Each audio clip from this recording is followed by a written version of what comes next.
Hello bachcho, this is OP Gupta, your math mentor on this beautiful channel of yours, Mathematica by OP Gupta. So in today's lecture of class 12th mathematics, we are going to discuss the solutions of PTS 17. Yes, it is an unsolved sample paper in our CBSE 21 sample paper book of class 12th mathematics in the pleasure test series, right? I hope आप लोगों ने ये book purchase कर ली होगी। अगर अभी तक आप लोगों ने ये बुक परचेज नहीं की है एंड आपको और भी फ्री पीडीएफ सैंपल पेपर्स चाहिए अपनी प्रैक्टिस को और स्ट्रांग बनाने के लिए, तो आप लोगों को ये इंफॉर्मेशन ध्यान से सुननी चाहिए। कौन सी information? Let me tell you.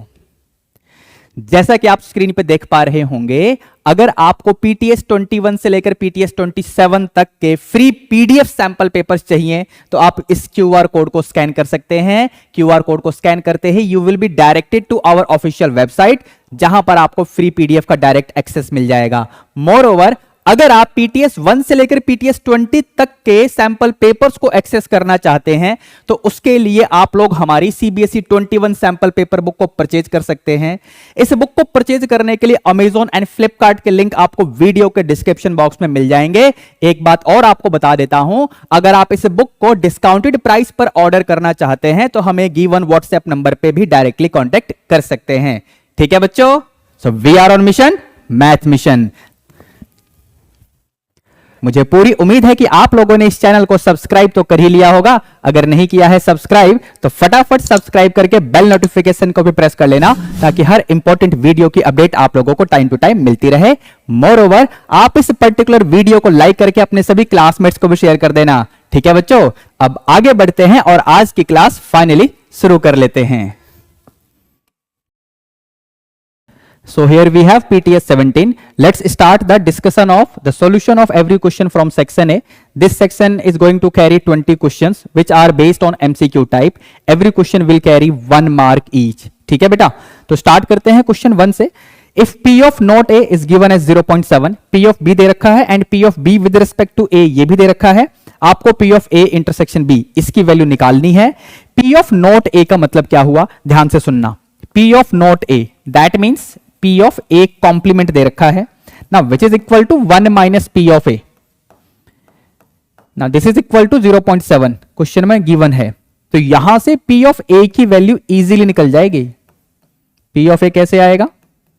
1 minus 0.7 कर दोगे आप तो it will B 0.3।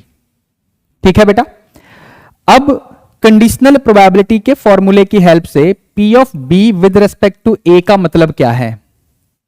This is equal to P of B intersection A upon P of A। ठीक है, अब क्वेश्चन में P of B with respect to A ये भी दे रखा है 0.5, यहां पर पुट कर देंगे। P of A हमने अभी निकाला है तो यहां से क्रॉस मल्टीप्लाई होगा।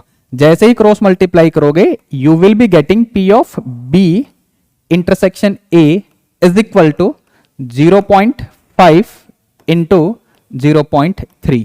समझे? इसकी वैल्यू हमने पुट कर दी है और P of A की वैल्यू यहां से पुट कर दी है, क्रॉस मल्टीप्लाई भी कर दिया है, तो यहां से आपको मिलेगा 0.15। 0.15 किसकी वैल्यू है बेटा?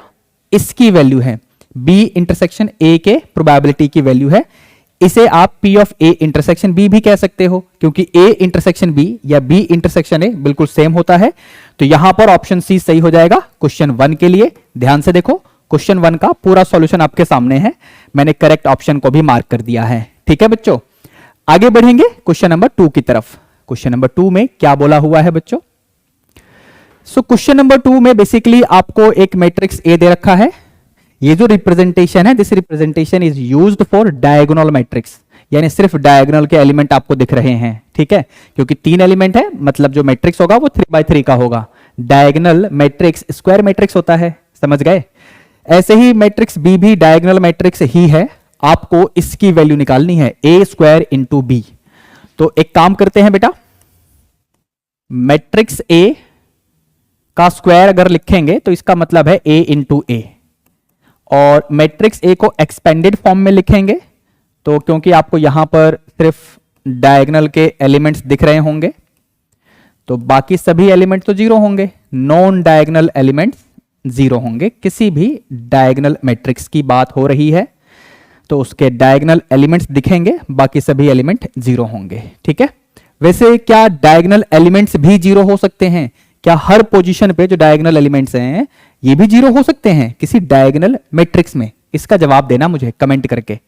अब इसके बाद मैट्रिक्स ए से ही इसको मल्टीप्लाई करना है। सो 2 0 0, दिस इज 0 -1 0 0 0 3। तो यहां से आपको ए स्क्वायर मिल जाएगा, फिर ए स्क्वायर इंटू बी ये भी करेंगे। तो पहले ए स्क्वायर निकाल लेते हैं जरा, matrix A into matrix A. सो 2 2 4, ठीक है, रो 1 इंटू C1 करके देख लो बेटा, फिर रो 1 इंटू C2, 2 इंटू 0, फिर 0 फिर 0, ये सब 0 ही आएगा, आप चेक कर सकते हो बेसिकली। एंड यहां पर भी ये 0 ही बनेगा। ठीक है, रो 2 इंटू C1 चेक करके देखो, फिर रो 2 इंटू C2, तो यहां पर -1 इंटू -1 यानी 1 हो जाएगा, ये 0 आएगा। And this is 0, this is 0 and this is 9। अगर आप नोटिस कर रहे हो तो ए स्क्वायर का मतलब क्या हुआ? मैट्रिक्स ए अगर डायगोनल मैट्रिक्स है तो ए स्क्वायर का मतलब होगा इन सभी डायगोनल एलिमेंट्स का भी स्क्वायर कर लेना।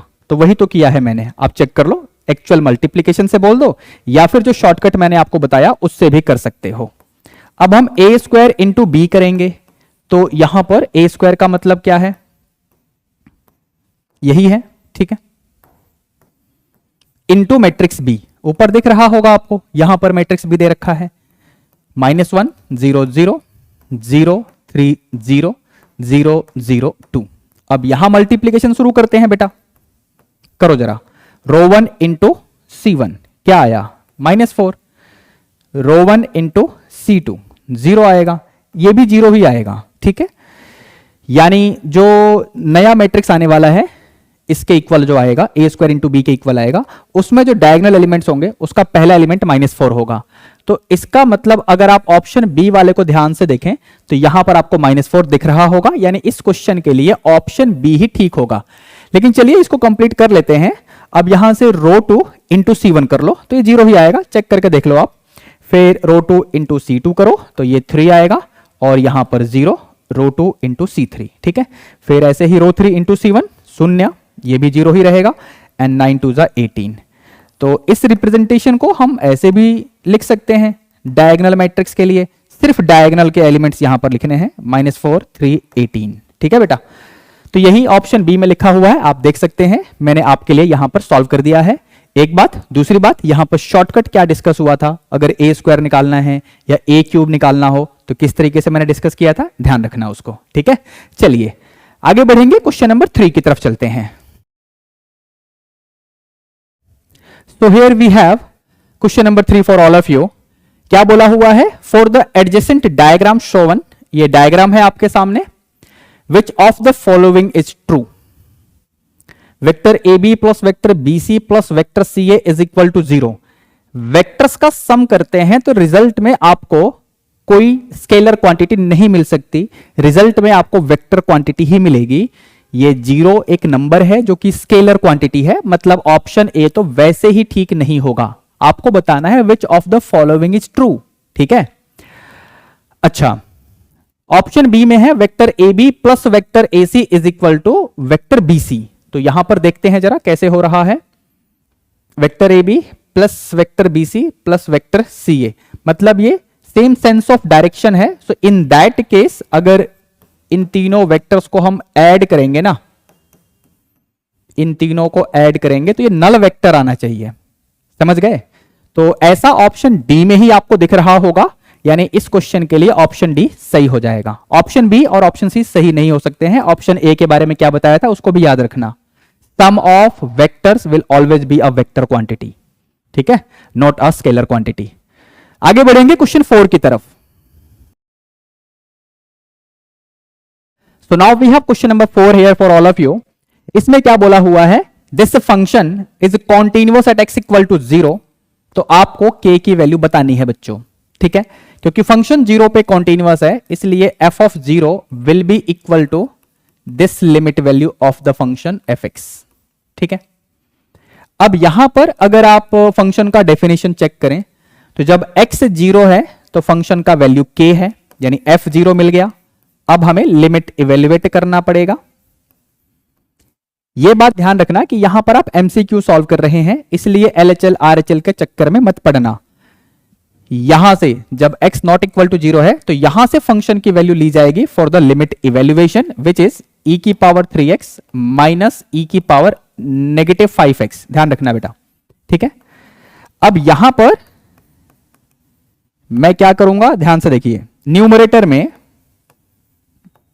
-1 ऐसे करो और एक ब्रैकेट लगाओ और इस ब्रैकेट में इस तरीके से लिखो। अगर आप इस ब्रैकेट को ओपन करेंगे न्यूमरेटर में तो जो पिछले स्टेप में था वही मिल जाएगा, लेकिन हमने ऐसा किया क्यों है? तो basically we are going to use this formula of limit. Limit के इस फॉर्मूले को हम इस्तेमाल करना चाहते हैं। e की पावर में क्या है, एक्सपोनेंशियल फंक्शन को देखिए, पावर में क्या है x, वही x नीचे, उसी का लिमिट 0, तो आंसर 1 आ जाता है अगर इस फॉर्मेट में है तो यहां पर e की पावर में 3x है, -1 तो दिख ही रहा होगा, e की पावर में -5x है, -1 आपको दिख रहा होगा। Now before I proceed ahead, हमें सबसे पहले यहां पर एलसीएम स्प्लिट करना होगा। मतलब e की पावर 3x -1 है, इसके नीचे x लिखो, इस पूरे ब्रैकेट के नीचे x, अब इसके नीचे x लिखेंगे, बीच में नेगेटिव तो है ही, तो ये रहा माइनस e की पावर -5x -1 और पूरे के नीचे x, ठीक है। अब जैसा कि मैं फॉर्मूले के बारे में डिस्कस कर रहा था, एक्सपोनेंट में क्या है 3x, वही 3x नीचे होना चाहिए, उसी का लिमिट 0 होना चाहिए, तो वैल्यू 1 हो जाती है फॉर्मूले की हेल्प से। यहां 3x है तो नीचे 3x चाहिए, x तो पहले से ही था ना, तुमने 3 अपने आप लिखा है, डिवाइड किया है, मतलब मल्टीप्लाई भी करना ही पड़ेगा। अच्छा, यहां पर -5x है, नीचे x पहले से ही दिख रहा होगा, मतलब यहां -5 लगाइए, तो यहां भी आपको -5 से मल्टीप्लाई करना ही पड़ेगा। अब क्योंकि x का लिमिट 0 है, दोनों तरफ 3 से मल्टीप्लाई करो तो 3x का लिमिट 0 आएगा, मोर ओवर -5x का लिमिट भी 0 हो जाएगा। कहने का मतलब फॉर्मूला तो इसमें और इसमें इजीली लग जाएगा। So this is going to give you 1, ये आपका 3 है, -1 इंटू -5, और ये पूरा किसके इक्वल है, यहां देखो जरा, ये पूरा k के इक्वल है, समझे। तो कहने का मतलब यहां से मिलेगा k is equal to 3 + 5 which is 8, यानी ऑप्शन डी यहां पर ठीक हो जाएगा। क्वेश्चन नंबर 4 के लिए ऑप्शन डी सही हो गया। ठीक है बच्चों, आगे बढ़ेंगे, अगला क्वेश्चन लेंगे, यानी क्वेश्चन नंबर 5।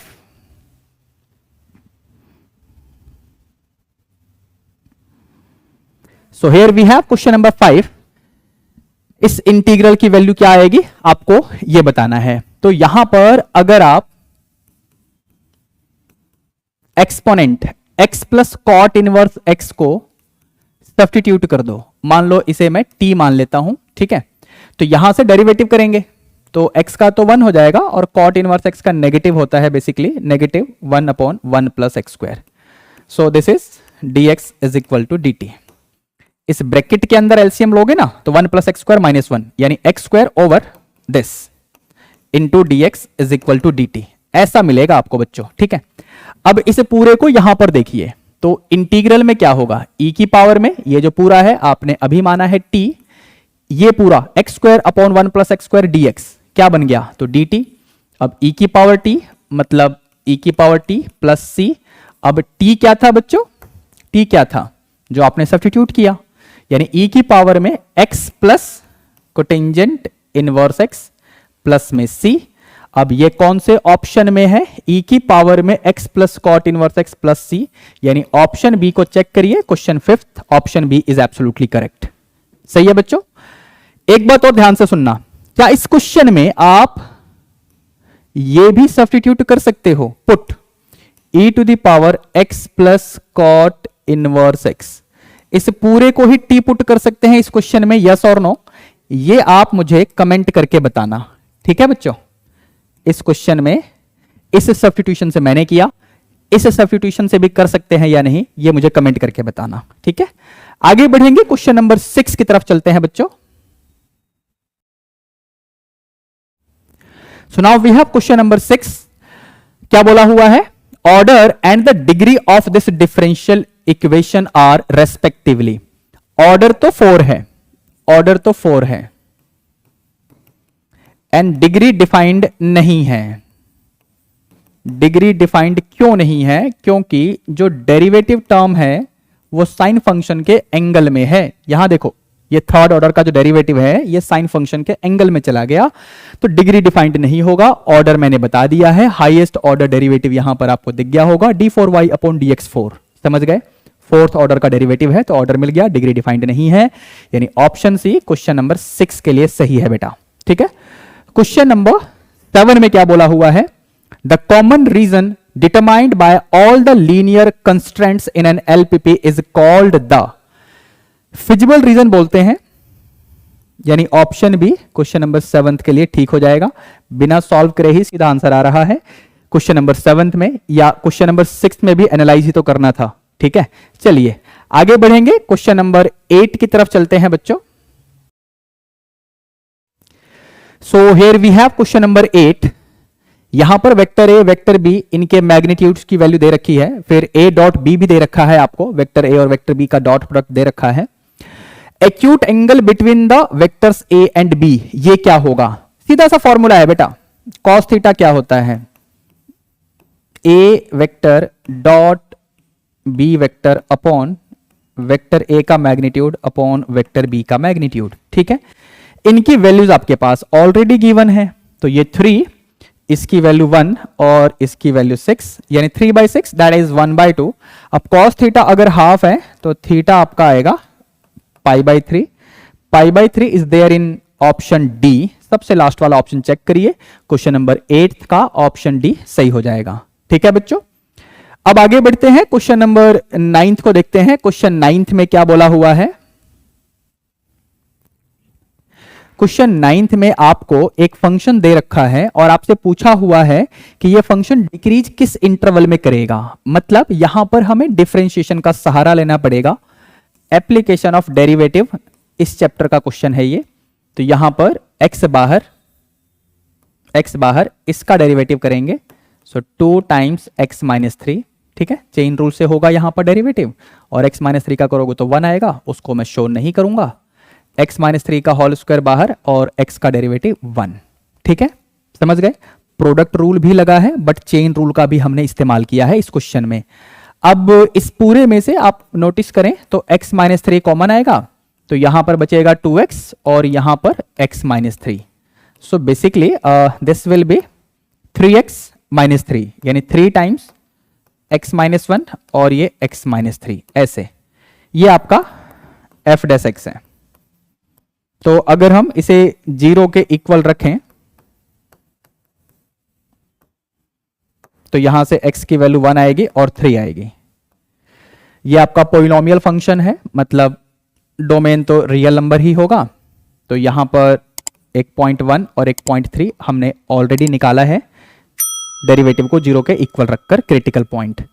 अब यहां से हमें इंटरवल का पता करना है कि किस इंटरवल में डेरिवेटिव का साइन नेगेटिव होगा, क्योंकि आपसे इंटरवल वो पूछा गया है जिसमें फंक्शन डिक्रीज करेगा, तो वहां पर डेरिवेटिव नेगेटिव होना चाहिए जहां पर फंक्शन डिक्रीज करता है। ठीक है, तो अगर यहां से हम कोई वैल्यू ले लें नंबर लाइन पे, जैसे x की जगह 0, और इस वैल्यू को अपने डेरिवेटिव में पुट करके देखोगे ना यहां पर और यहां पर, तो ये नेगेटिव और ये नेगेटिव आएगा। मतलब इस इंटरवल से x का कोई भी वैल्यू अपने डेरिवेटिव में डालोगे तो डेरिवेटिव का साइन पॉजिटिव आएगा।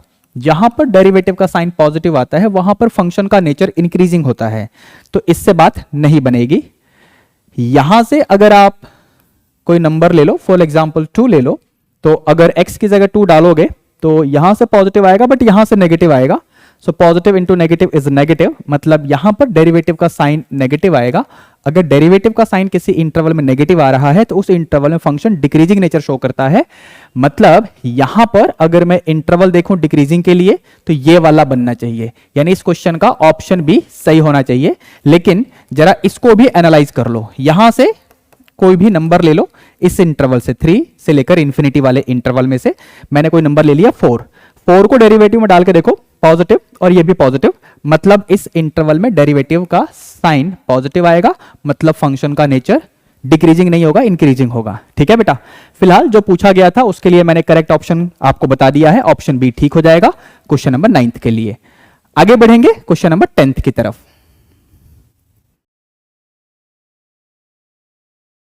So now we have question number 10th here for all of you. इसमें आपको एक मैट्रिक्स ए दे रखा है, मैट्रिक्स बी दे रखा है और ये भी दे रखा है आपको determinant of A B is equal to 1। फिर आपको x की वैल्यू बतानी है एज पर द ऑप्शंस। ठीक है, अगर आप ये सोच रहे हो कि यहां पर सबसे पहले मैट्रिक्स ए और मैट्रिक्स बी को मल्टीप्लाई करेंगे, एक नया मैट्रिक्स आएगा, उस नए मैट्रिक्स का अब हम डिटर्मिनेंट लेंगे, उसको इक्वल टू 1 रख के फिर अपना काम कर लेंगे। वेल ऐसे कर सकते हो लेकिन बहुत लंबा हो जाएगा। हम यहां पर क्या करेंगे, ध्यान से देखना। एलएचएस में क्या दे रखा है, डिटर्मिनेंट ऑफ ए बी। इसे आप लिख सकते हैं देखो ऐसे, determinant of A into determinant of B. समझे, प्रॉपर्टी एलएचएस की बात हो रही थी यहां पर, जो एलएचएस में दे रखा था उसके लिए हम ऐसे कर सकते हैं। ओके, अब डिटर्मिनेंट ऑफ ए आराम से निकल जाएगा, 1/5 इंटू दिस माइनस 2 इंटू 0। कहने का मतलब ये आपको 2x माइनस 3 अपॉन 5 सिर्फ यही देगा, इंटू डिटर्मिनेंट ऑफ बी यानी 5 into minus 1 minus 5 minus 0 into 6 मतलब माइनस 5 ही मिलेगा। एमसीक्यू सॉल्व कर रहे हो बेटा, समझ गए। अब यहां पर 5 से माइनस 5 मतलब माइनस 1 बचेगा, माइनस 1 को ब्रैकेट में भेजो तो आपको मिल जाएगा 3 minus 2x। Now that is equal to 1, side change करिए, 3 माइनस 1 यानी 2 इज इक्वल टू 2x। तो x की वैल्यू 1 आ गई, x की वैल्यू 1 यानी option B question number 10th के लिए ठीक हो जाएगा। आगे बढ़ेंगे, अगला क्वेश्चन लेंगे, क्वेश्चन नंबर 11। इसमें क्या बोला हुआ है बच्चों,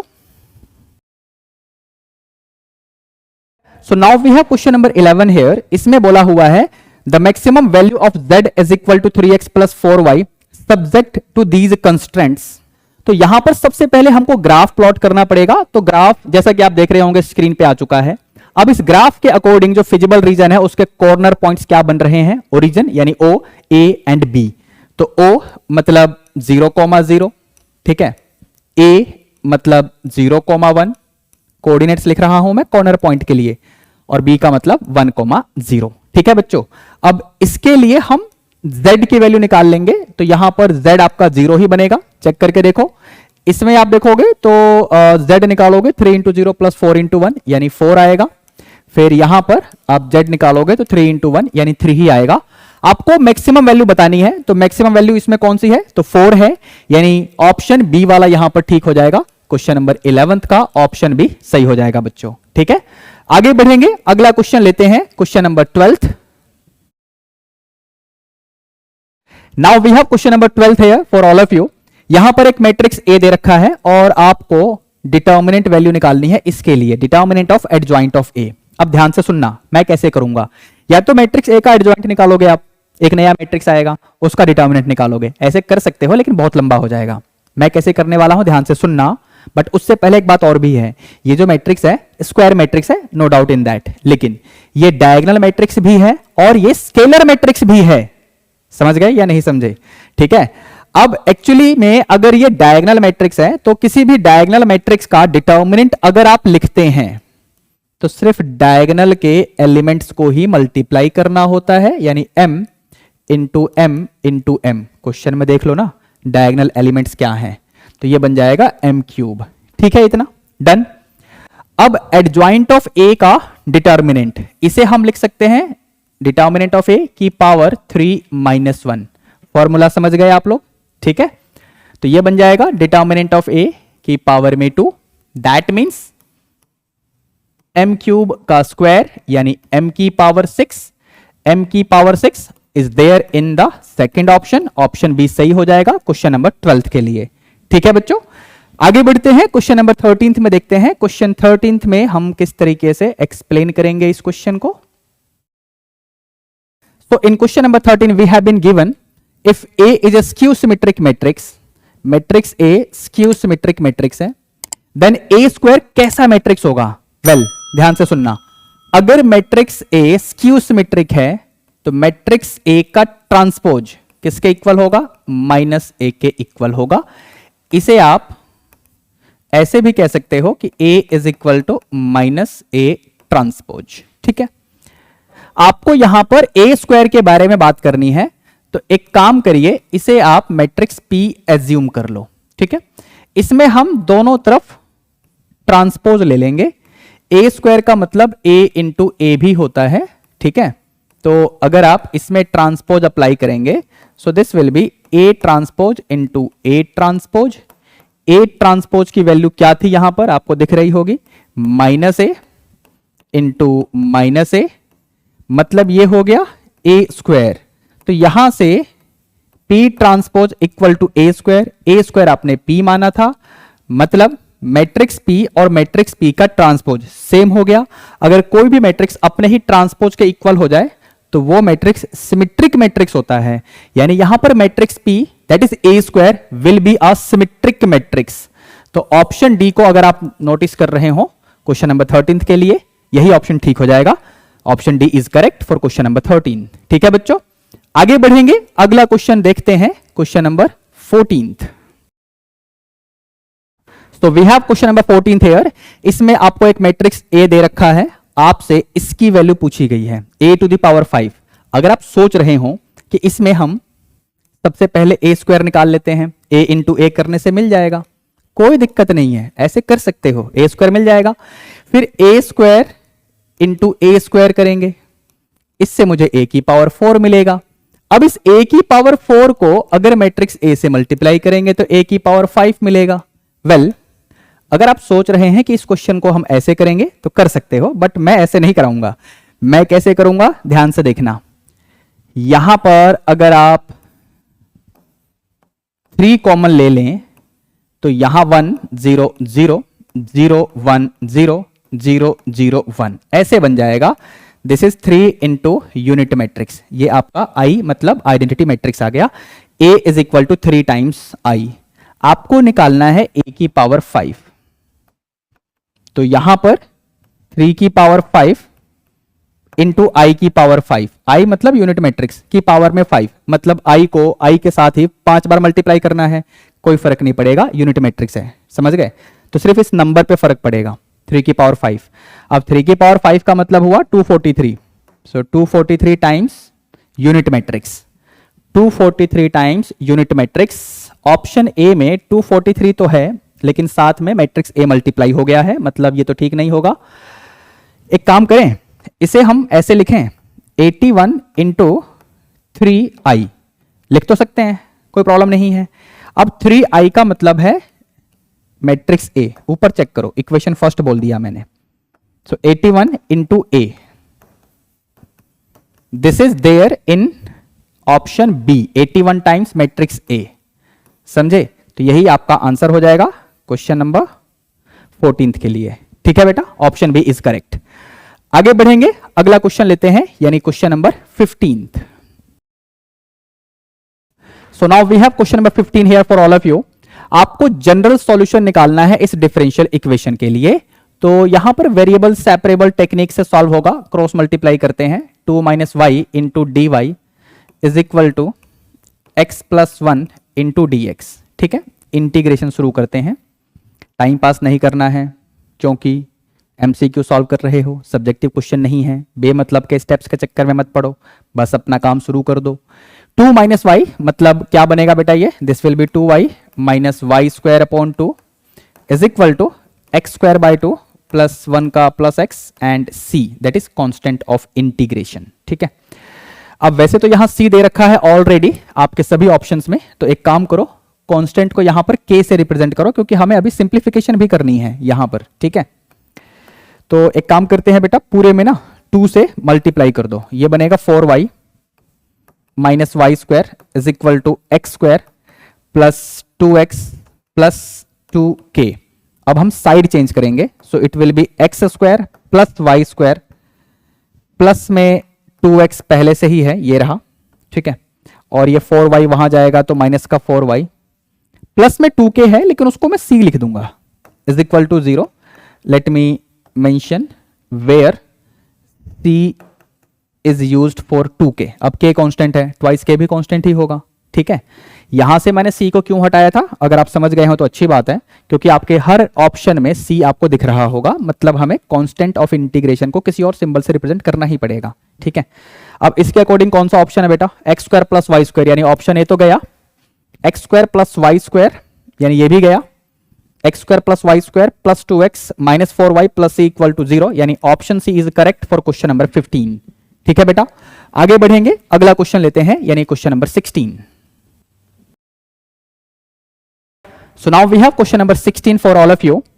इसमें आपको y की वैल्यू दे रखी है, मतलब एक फंक्शन दे रखा है और इसकी वैल्यू पूछ रखी है। फर्स्ट ऑर्डर डेरिवेटिव भी है इसमें और सेकेंड ऑर्डर डेरिवेटिव भी है। dy अपॉन dx निकालिए बेटा, e की पावर माइनस एक्स और चेन रूल से एक्सपोनेंट यानी पावर का भी करेंगे तो -1 आएगा, यानी इसे आप ऐसे लिख सकते हो। ठीक है, फिर से डिफरेंशिएट करेंगे x के रेस्पेक्ट में, क्योंकि जिसकी वैल्यू पूछ रखी है ना उसमें डबल डेरिवेटिव भी है। माइनस बाहर, e की पावर माइनस एक्स का एज इट इज और एक्सपोनेंट से -1 आएगा, इसका भी डेरिवेटिव करना पड़ेगा। ये बन गया e की पावर माइनस एक्स, ये माइनस और ये माइनस प्लस हो जाएगा। समझे? इन दोनों को आपको ऐड करना है। यहां देखो, तो जैसे ही आप इनको ऐड करेंगे ये आपको दिख रहा होगा e की power minus x plus dy upon dx की वैल्यू क्या है, नेगेटिव ऑफ e की power minus x, negative of e की पावर माइनस एक्स। ठीक है, तो यहां से आप देखोगे दोनों कैंसिल हो जाएंगे, मतलब 0, यानी ऑप्शन डी सही हो जाएगा क्वेश्चन नंबर 16 के लिए। ध्यान से देख लो। ठीक है, आगे बढ़ेंगे, अगला क्वेश्चन लेंगे, यानी question number 17। So now we have question number 17 here. Which of the following is false? चारों ऑप्शन में जिस भी ऑप्शन में फॉल्स लिखा होगा उसे करेक्ट मार्क करना है। ठीक है, ऑप्शन ए में लिखा हुआ है vector A and minus A R collinear, बिल्कुल सही है। अगर वेक्टर ए ऐसे है तो माइनस ऑफ वेक्टर ए ऐसे हो जाएगा, डायरेक्शन चेंज होगा, मैग्नीट्यूड सेम रहेगा, और ये कोलिनियर तो होंगे ही, पैरेलल शिफ्टिंग करके देख लो। ठीक है ना। ऑप्शन बी में क्या बोला हुआ है, two collinear vectors are always equal in magnitude. ऐसा जरूरी नहीं है। जैसे अगर ये कोई वेक्टर ए है और मान लो ये कोई वेक्टर बी है, अब ये दोनों कोलिनियर हैं क्योंकि ये एंटी पैरेलल हैं, तो कोलिनियर तो होंगे बट इनका मैग्नीट्यूड सेम होना जरूरी नहीं है। आपसे यही पूछा हुआ है कि which of the following is false, तो ऑप्शन बी में जो लिखा हुआ है ना ये स्टेटमेंट गलत है, यानी यहां पर ऑप्शन बी को हम मार्क करेंगे एज द करेक्ट आंसर। समझे? तो यहां पर करेक्ट ऑप्शन बी होगा। ओके, वैसे ऑप्शन सी को भी देख लेते हैं और डी को भी देख लेते हैं। For two parallel vectors A and vector B we have this condition, बिल्कुल ठीक है। अब यहां पर लैम्डा क्या होगा, vector A is equal to lambda times vector B है, तो लैम्डा क्या होगा, ये कैसा नंबर होता है, मुझे कमेंट करके बताना। ऑप्शन डी में है unit vector A cap of vector A is of unit magnitude, ये भी ठीक है, नो डाउट इन दैट। तो ऑप्शन बी में ही जो दे रखा है ना स्टेटमेंट वो फॉल्स है, आपको फॉल्स वाला ही ऑप्शन सेलेक्ट करना था। तो 17th का बी सही हो जाएगा। आगे बढ़ेंगे, क्वेश्चन नंबर 18 में क्या है बच्चों, क्वेश्चन 18 को देखते हैं। क्वेश्चन नंबर 18 में कह रहा है A is a point on the line joining the points P and Q. If Z coordinate of point A is 6, तो आपको Y कोऑर्डिनेट लिखना है। यहां पर आपको लाइन PQ का इक्वेशन लिखना पड़ेगा, लाइन PQ का इक्वेशन। तो डायरेक्शन रेशोज मैं डायरेक्टली लिख देता हूं, फॉर्मूला पता है ना आपको, x1 y1 z1 x2 y2 z2। तो डायरेक्शन रेशियोज कैसे आएंगे, x2 minus x1 comma y2 minus y1 comma z2 minus z1। समझ गए? सो 3 माइनस 0 यानी 3, माइनस 1 माइनस 5 यानी माइनस का 6, 2 माइनस ऑफ माइनस 2 यानी 4। ये डायरेक्शन रेशियोज हैं DRs, किसके, लाइन PQ के। तो ये आप सभी को क्लियर है बेटा, डायरेक्शन रेशियो हमने कैसे निकाला। अब किसी भी लाइन का इक्वेशन लिखने का फॉर्मूला क्या होता है, x minus x1 upon a is equal to y minus y1 upon b is equal to z minus z1 upon c। समझ गए? जो डिनोमिनेटर में मैंने बोला है वो डायरेक्शन रेशियोज हैं। अब इसके बाद लाइन का इक्वेशन लिखने के लिए फॉर्मूला क्या होगा बेटा, x minus x1 upon a मतलब डायरेक्शन रेशियो की बात हो रही है बेटा, y minus y1 upon b and then z minus z1 upon c। Direction ratios मतलब ABC, x1 y1 z1। समझ गए? अब ये लाइन PQ का इक्वेशन है, इसे अगर मैं लैम्डा के इक्वल रख दूं तो यहां से आपको रैंडम पॉइंट के कोऑर्डिनेट्स मिलेंगे। Random point, any random point on the line PQ, any random point on this line PQ will be given by 3 lambda, okay, then minus 6 lambda plus 5, x की value निकाली, y की value निकाली, अब z की निकालो। सो 4 lambda minus 2। ठीक है, ये रैंडम पॉइंट है। ओके, इसी को मैं पॉइंट ए बोल देता हूं, क्योंकि जो पॉइंट ए है वो आपके लाइन पी क्यू के ऊपर ही है। अब इस पॉइंट ए के लिए आपको z कोऑर्डिनेट की वैल्यू दे रखी है, z कोऑर्डिनेट 6 है, और z कोऑर्डिनेट यहां पर आपको दिख रहा होगा, क्या है बेटा, तो 4 lambda minus 2 is equal to 6। यहां से आप लैम्डा निकालेंगे तो 6 प्लस 2 8/4 यानी 2 आ जाएगा, ठीक है। अब आपको यहां पर y कोऑर्डिनेट बताना था, तो पॉइंट ए के लिए y कोऑर्डिनेट क्या है बेटा, -6 lambda plus 5, this is the y coordinate, actually y coordinate, ठीक है, यही पूछा हुआ है। तो यहां पर अब लैम्डा की वैल्यू को पुट कर दो, तो 2 यहां पर डालेंगे तो 5 माइनस 12 यानी माइनस का 7 आ जाएगा। -7 is there in the third option, question number 18 का ऑप्शन सी ठीक हो जाएगा। Now we are going to discuss question number 19 and question number 20 which are based on assertion and reason type of questions. चलिए जरा आगे बढ़ते हैं। So now we have questions based on assertion and reason type. यहां पर हमें correct option का पता कैसे करना होता है बेटा, option A is correct when both assertion and reason are true and reason is the correct explanation of assertion. Option B is correct when both assertion and reason are true but reason is not the correct explanation of assertion. Option C is correct when assertion is true but reason is false. Option D is correct when assertion is false but reason is true. तो question number 19 में क्या बोला हुआ है देख लेते हैं। The domain of this function is as per this interval। बात करेंगे इसके बारे में, मतलब सॉल्व तो करना ही पड़ेगा।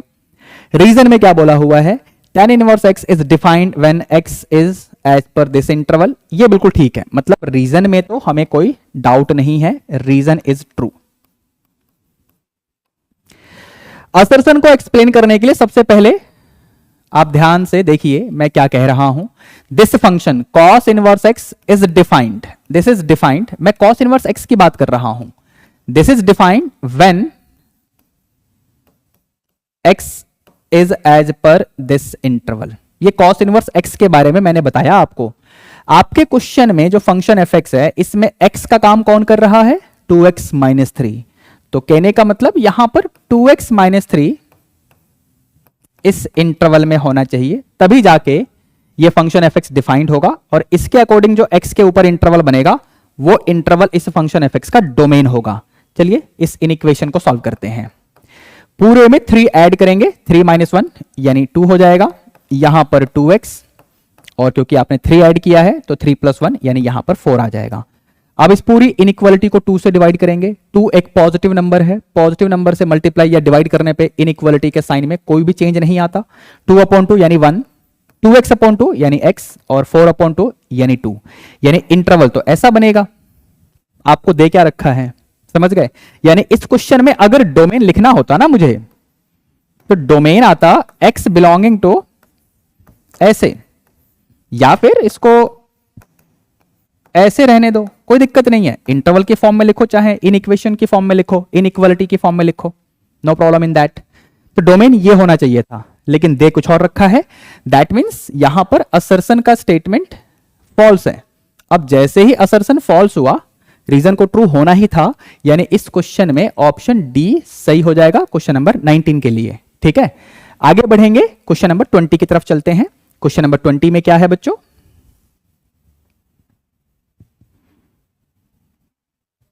सो now we have question number 20 here for all of you. यहां पर असर्शन में आपको लाइंस दे रखी हैं, 2 लाइंस हैं, और ये इंटरसेक्ट करेंगे एक दूसरे को एट एन एंगल ऑफ π/3, ऐसा बोला हुआ है। रीजन में लिखा हुआ है the acute angle theta between the lines. एक लाइन ये है और एक लाइन ये है। The angle between these 2 lines is given by this expression. ये बिल्कुल ठीक है, कोई प्रॉब्लम नहीं है, मतलब रीजन बिल्कुल सही है। अब इसी का इस्तेमाल करके हम असर्शन को एक्सप्लेन कर देंगे। ठीक है, यहां पर ये आपका वेक्टर b1 बनेगा फर्स्ट लाइन के लिए, समझ गए, और ये आपका वेक्टर b2 बनेगा सेकंड लाइन के लिए। ओके, अब इसके बाद क्योंकि मुझे ये वाला फॉर्मूला ही यूज करना है, तो b1 डॉट b2 निकाल लेते हैं। तो b1 dot b2, b1 dot b2, तो इसका डॉट प्रोडक्ट इसके साथ लोगे, एमसीक्यू सॉल्व कर रहे हो, यहीं पर कर लेते हैं। 1 इंटू 1 यानी 1 ही रहेगा। इसमें जे कैप वाला है, इसमें जे कैप वाला नहीं है, मतलब 0 जे कैप होगा, तो कहने का मतलब वो 0 आएगा। यहां के कैप वाला है, इसमें के कैप वाला नहीं है, मतलब 0 के कैप होगा, तो यहां पर 0 इंटू -1 यानी ये 0 हो जाएगा। कहने का मतलब इसकी वैल्यू 1 मिली। अब जरा मैं इनका मैग्नीट्यूड भी लिख लेता हूं, क्योंकि फॉर्मूले के अकॉर्डिंग आपको वेक्टर b1 या वेक्टर b2 इन दोनों का मैग्नीट्यूड भी चाहिए होगा। तो b1 का मैग्नीट्यूड √2 आएगा, निकाल लो बेटा। b2 का मैग्नीट्यूड भी √2 आएगा, समझ गए। यहां पर आई कैप, जे कैप एंड के कैप के कोफिशिएंट्स को ध्यान से देखिए, 1 1 0 रेस्पेक्टिवली। इनका स्क्वायर करो, इनका सम निकालो और पूरे का √, समझ गए मैग्नीट्यूड निकालने का फॉर्मूला। तो अब इस वाले एक्सप्रेशन में अगर मैं पुट करूं तो कॉस इनवर्स ऊपर वाला 1, नीचे √2 और फिर से √2, तो बेसिकली ये बन जाएगा कॉस इनवर्स हाफ। अब कॉस इनवर्स हाफ यानी 60 डिग्री यानी π/3। So that means the angle between the two lines is π/3 and the lines will intersect each other at the same angle π/3। तो इसका मतलब ये हुआ कि assertion का जो statement है it is also true। So यहां पर option A will be taken as the correct option for question number 20। क्यों? Because both assertion and reason are true and reason is the correct explanation of assertion। ठीक है बच्चों। Now we are left with the solutions of the questions from section B, C, D and E। These are subjective type of questions। To access the solution of these questions, you need to refer the description box of this video where you will find the link of our official website। उस link पर click करते ही आपको एक नया page open होके मिलेगा जहां से आप लोग PTS 16 to 20 के सब्जेक्टिव क्वेश्चंस के लिंक को एक्सेस कर सकते हैं। ठीक है बच्चों। So we are on mission, math mission. I hope आप लोगों को पूरा लेक्चर अच्छे से समझ में आ गया होगा। तो देर किस बात की, फटाफट इस वीडियो को लाइक करके अपने सभी क्लासमेट्स को भी शेयर कर दो और इस चैनल को भी सब्सक्राइब कर लेना, ताकि हर इंपॉर्टेंट वीडियो की अपडेट आप लोगों को टाइम टू टाइम मिलती रहे। ठीक है बच्चों, चलिए मिलते हैं नेक्स्ट लेक्चर में। Till then be good, take care, all the best, bye bye.